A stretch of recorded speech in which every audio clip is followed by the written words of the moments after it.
definitely here.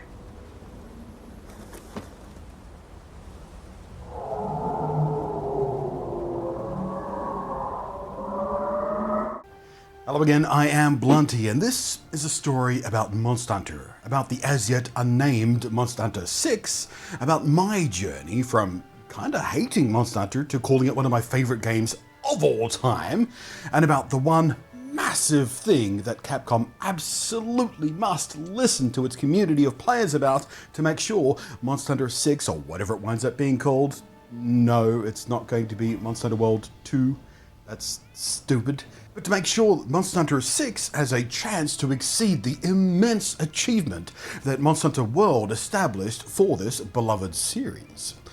So, we start with a question.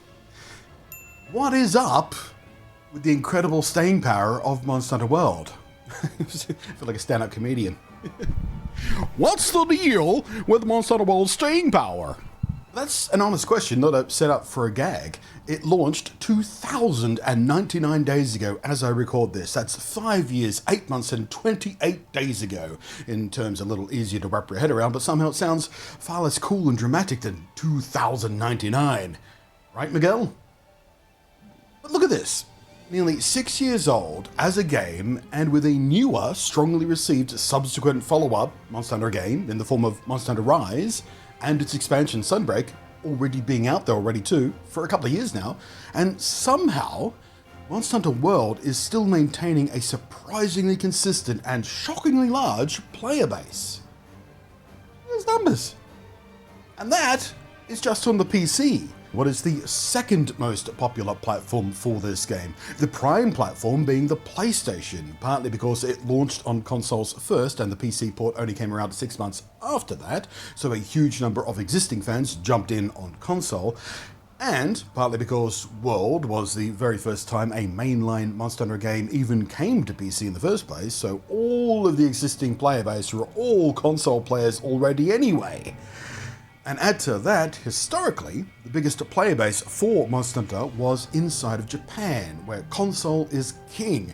And in that generation of gaming, especially in Japan, the PlayStation was the king of kings. Sorry, Jeebus.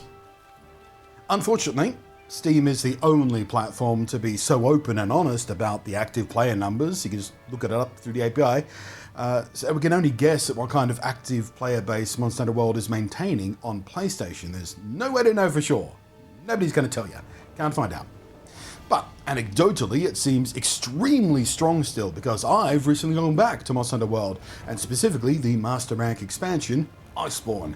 And I'm doing that on PlayStation 5. I'll come back to why I'm there and not on the visually and performance superior PC version, which I also own, a little bit later on. But on PlayStation 5, I've been having no issues at all in finding multiplayer hunts still for anything I want to be doing and anything I want to be hunting. And when I call for help, I always get people joining my own hunts. And I mean, always. It doesn't matter whether I'm doing it in the middle of the day, in the midweek, or on peak periods on the weekends, just always. And that speaks to a very active and very engaged player base. And it's a mix of people whose gear and hunter ranks clearly indicate they're working through the game just as I am, perhaps for the first time, perhaps on a new save file. And they are joined with a pretty big smattering of maxed out end game players still in it just for the fun of it and to help out lower ranked players. For a 6-year-old game with basically optional multiplayer and zero PvP, that's kind of astounding to be holding this kind of active player base after so long. And it paints a picture of what, as most people who've properly engaged with the title will no doubt be happy and eager to tell you, is a very, very special game. And this very special game is expecting a very, very, very special version to launch in about 5 months' time. And that is a title we have yet heard nothing official about. And I mean nothing. Not even a screenshot. Not even a piece of concept art. Nothing. But we're all pretty damn sure it's coming. It's gotta be coming. It has to be coming. It is a very secretive game, and the silence around it is driving the Monster Hunter community nuts. Just absolutely bonkers. You see, the reason we're all excited and the reason we're all expecting it is because Monster Hunter as a series is currently hurtling towards its 20th anniversary in March of 2024, something the fandom is anticipating with increasingly taut breathlessness, expecting, or at least hoping, hoping perhaps that Capcom delivers something truly stunning for this landmark event, a new game. A new game to kick off what will be the 6th so-called generation of Monster Hunter games, something currently broadly referred to as Monster Hunter 6. And it's being developed by the same team of devs who brought Monster Hunter World to life, a game which exploded expectations and almost instantly became the best-selling game Capcom have ever made. Now, I, like the vast majority of what you'd call the Western or international Monster Hunter fandom, came to the series with Monster Hunter World in 2018. Before then, while Monster Hunter was known outside of Japan, it was still considered a fairly niche series, although it did get some pretty decent Western exposure when it hit Nintendo's phenomenon of a console, the Wii, in 2010, and later was even used as something of a flagship title for the new 3DS when Monster Hunter 4 Ultimate became one of the first games to take advantage of the little analog nub thing Nintendo decided to use instead of an actual second circle pad like a sensible person might do. 4 Ultimate was in fact the very first time I ever played a Monster Hunter game. And even that was basically accidentally, because it was a demo of 4U at Nintendo's booth at a convention. The first time I was showing off the new 3DS hardware in Australia. I had no idea what I was doing. I was only vaguely aware of the game series at all, but I knew those who did like the series loved the series. So in fact I felt the need to put an apology in my garbage gameplay on screen. But that video wasn't even about the game. It was about my first hands-on with Nintendo's new hardware. And after that was done, I didn't even really think about Monster Hunter again until nearly, 3 years later. On the 6th of August 2018, I purchased Monster Hunter World on PC. It was 5 years, 2 months and 19 days ago, or an awkward sounding 1,907 days. I got it mainly because I was so very curious about it. For the last few months, I've been hearing so much hype and a massive amount of praise for the game over on consoles, it having launched on PlayStation 4 and Xbox One on January 26, 2018. And one of my own personal very besties was even deeply hooked by it. She loved it. She rather unwisely was playing on Xbox, but circle back to that a little bit later, I suppose. But I had decided to wait for the PC release, because despite the praise, it was also notorious for performance issues at launch on console, at times chugging down to the low 20 FPSs. I make PC elitist jokes around here sometimes because frankly it's funny the way some console peasants freak out about it, but I am a console player too, and this generation has been mostly PlayStation 5 for its exclusives and Nintendo for its wild convenience and also exclusives of course. But yeah, when Digital Foundry published their report of World's performance on console, there was no doubt I wanted to wait for a better experience. However, when the game released and I started playing it to see what all the fuss was about, I bounced off it pretty damn quick. Monster Hunter is, or at least was, a very unique game. Nothing else out there worked quite like Monster Hunter did. And frankly, I think I went in expecting the wrong thing. And I didn't do enough to dispel my own ignorance or give it enough patience, I guess. That said, it is, without a doubt, not a very newbie-friendly game in many, many ways. Monster Hunter Rise made some massive improvements to how friendly it was to new players, with a better guided experience at the opening of the game to sort of feed people into the real game, and a lot of quality of life improvements right across the UI and UX from top to bottom. And these changes that Monster Hunter Rise made come into play a little bit later in this very story because it changed everything for me and how I approached the series. But World had a reputation as being a bit impenetrable unless you also spent a lot of time watching or reading guides and community-made tutorials that properly explained all the many, many things the game never bothered to explain about itself properly to its own players, if it explained them at all, which it very often didn't.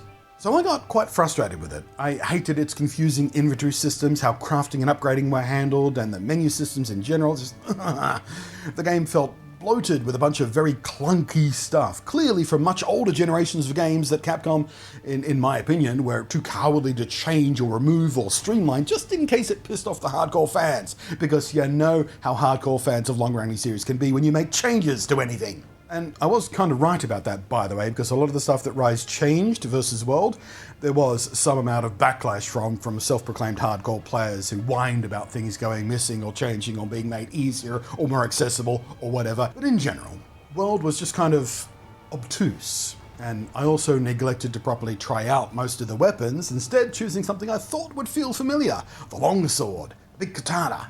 Simple, right?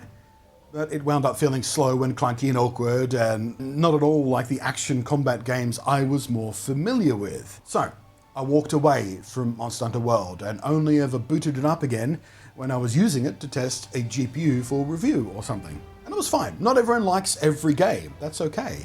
I didn't think it was a crap game. I didn't run around pissing on people who did like it. Why do you like this stupid game? It sucks. You know, like some people do because they have no lives.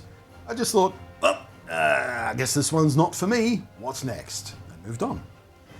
But then, in September 2019, the Iceborne expansion released, and there was a renewed buzz around the game. My friend who liked the series went back to it, and I decided to give Base World one more try. I mean, I already owned it, didn't cost me anything more, but some of my time. I was determined to find out why so many people loved this game so much and so passionately. And when I say so many people, by this point I'm talking about over 12 million people propelling Monster Hunter World into Capcom's best-selling game in their entire history as a game publisher, developer, whatever. And it was their best-selling game by a very wide margin too. This was a game changer for Capcom. But I bounced off it again. For much the same reasons, actually. The combat just didn't gel with me. I hated how inconsistent the scout flies were at leading me around the convoluted maps like the jungle, and I was once more infuriated by the extremely poor decisions made with the clumsy UI design. I walked away from it for what I was sure was the very last time. I'd given it 2 chances to make sense to me, and it failed miserably both times. But then, early January 2021, Monster Hunter hype once more was boiling in the gaming community, and the creative community for that matter. This time it was surrounding a free pre-release demo of the upcoming Monster Hunter Rise game, then exclusive to Nintendo Switch. I figured, hey, that looks cool. From the trailer it seems like the combat flows a lot better than what I experienced with World. And I was still extremely curious as to what so many people see in this series that I just haven't been able to find for myself, which was kind of frustrating. I don't understand why people love that so much, and it annoys me not understanding. And hey, you know what? It's free, it's a demo, and by this point I was streaming regularly over on Twitch, so it could be quite fun to give this a burst on live stream. And this demo, and my decision to try it live on stream, did a few things to help me find my groove with Monster Hunter. Firstly, as a demo, it was a limited experience. All there was a selection of pre-made armor sets paired with preset weapons and 3 different hunts at various challenge levels. I spent the streams of the demo trying out all of the weapons one by one and going through it again and again and again, and I was having a great time. I mean, I sucked, and in multiplayer I could see how much better existing hunters were doing than I was, but I was having so much fun. The combat was engaging, the monsters were cool, the environment was easy to navigate, and what was possibly pretty key to my whole Monster Hunter story, in my Twitch chat were some experienced Monster Hunter players helping me figure out the weapons live on stream. I could ask them questions and I could get answers back and forth, have a conversation about it. They helped teach me what the various charge gauges some of the weapons have meant and how to spend those charges and the best techniques and positionings and how to perform combos and special moves and the approach I should be taking. Between the streamlined nature of the demo and the active support of the Monster Hunter community, or at least the Monster Hunter community who were also part of my own community, it all suddenly clicked for me. I felt it. I played that demo to death. I played that demo for more hours than I do some full-length games, I think. And I became very excited about the full release of Monster Hunter Rise. But then I realized the launch of the full game wasn't until the 26th of March. I had a little over 2 months to wait. I decided to use those 2 months to give World one more try. This time, I was armed with a much deeper understanding of what Monster Hunter was, fueled by my first positive play experience with the series, and I was consuming a bunch of YouTube content from Monster Hunter specialist channels who were covering the lead up to Rise's release, and were talking about it and referencing World as a comparison point, rather naturally. And I too wanted to make some Monster Hunter Rise content, because I always enjoy most when I'm making videos about whatever I am personally impassioned by, and I can make Rise content in an effort to specifically help newbies discover it by using my own newbie point of view to cover it in a way some more experienced Monster Hunter creators might not. Because by nature, the far more experienced players can kind of accidentally take some stuff for granted and make assumptions about knowledge, whereas a newbie teaching a newbie, less of that. So I could use my learn the hard way experience to make it a bit easier for other newbies to learn. And it worked out pretty well. I'm pretty proud of those videos. So back to World I went, determined to really get to its guts this time, and to use it as a teaching tool for myself to give me perspective on making Rise content for newbies from a newbie. And this time, Monster Hunter World clicked for me. This time, I knew what weapons suited me best. This time, I understood more systems going in. This time, I knew what to expect and how combat was intended to flow in this type of game. This time, I used more patience. I stopped trying to play it like I would most other hack-and-slash action combat games. This time, I understood the dance of hunter and monster a lot better. I finally properly understood why people love this game and how they can play it for hundreds or even thousands of hours. It is, in fact, and in short, the exquisitely designed combat systems that feel stunningly rewarding. If you make the effort to learn this game, the payoff is massive. Being good at a game is always fun. Being good at Monster Hunter is also fun. But there's something else here that just feels different. It's hard to put your finger on exactly what it is. It's hard to describe, and there is a fear that if I unpack it too extensively, I might dispel some of that feeling. Like knowing how a magic trick is done might be interesting, but you'll never again feel the wonder at its performance, will you? Because you know the trick. This time, I was properly hooked. I plowed through the entirety of the core content of World and beat it to endgame, and all just in time for the release of Rise. Then, I spent the next couple of years putting nearly 2,000 hours of game time into Rise and Sunbreak, and even purchased Rise again when it came to PC, and also Sunbreak on PC. And also I got it on the consoles, but that was mostly about having it for content and comparison than actually playing it there. But here's the thing about the PC release of Rise. While it was indeed a vast and wonderful thing to play at not just 60 FPS over the Switch's 30, but also at 4K native instead of the Switch's 900p-ish docked, but I still think Monster Hunter Rise is worse on PC in one key way: the player base. There are plenty of players, or at least there were at launch, of course, but infuriatingly, the way matchmaking works is based on Steam's localized download servers, so it's heavily fractured regionally, making the player base feel catastrophically smaller than it actually is, because you don't get access to the whole player base when you're matchmaking. And of course, once the game wasn't the hot new thing, and the kinds of players who play a game and move on very quickly just went, it became very hard to matchmake or have people join your hunts, because while there were plenty of players, there were enough players for that to happen. The matchmaking being geographically fractured and isolated and separated made it feel like the game was dead. And I found the same thing happening on PC with World too. Which is why, right now, as I return to Monster Hunter World to finally make my way through its expansion content, Iceborne, something I didn't have time to do before Rise launched, I'm doing it on PlayStation 5, where the vast majority of World players have already been, well, PS4 originally, but it's completely backwards compatible on PlayStation 5, including multiplayer matchmaking and all that kind of stuff. And of course, it's flawless 60 FPS performance now. So the most popular platform, and no regional lockout when it comes to matchmaking. That experience is what inspired this video, really, because man, the community on PlayStation 5 with World and Iceborne is stunningly strong still. Like I said earlier, every hunt I do, when I fire off an SOS flare to open up my hunt to multiplayer, I get people joining within a minute or two, no matter what kind of hunt I'm doing, at what level, and very often a full capacity hunt too. And every single time I search for active multiplayer hunts other people are running, so I can join, I find a selection in assigned, optional, investigations, whatever. Plenty of choice in the hunts being run at any given moment. On PC, when I tried this, it often comes up empty because of the region-locked matchmaking BS, same as Rise. And this kind of stuff is why I, and basically everyone with even half a brain in the Monster Hunter community, have been begging, desperately pleading with Capcom for the next Monster Hunter game to have cross-play for seamless cross-platform multiplayer no matter what. Especially after the clown show that was Rise's eventual multi-platform release after it stopped being Switch exclusive. Switch players, PC players, Xbox players, Game Pass players, PlayStation 5 players, none of them can play together. And it gets even stupider, because Rise exists as a Steam game on PC and a PC Game Pass game. There are two kinds of PC players on Rise and Sunbreak, and they can't even play together. Steam's players and Game Pass players are isolated from each other on the same goddamn hardware platform. It's absurd, and it cripples the longevity of the game there. So again, given the wildly long tail on Monster Hunter World in particular, where even 6 years later, on the second most popular platform, on a game where there's already a new title released in a series with its own expansion, you can still maintain a player base of more than 30,000 simultaneous players peak in a day on Monster Hunter World on Steam alone on a weekday. And who even knows how many players are on the most popular platform over on Sony's house? Again, anecdotally from my experience, a lot. Imagine what that could mean for how active and alive the game could feel long-term with seamless crossplay.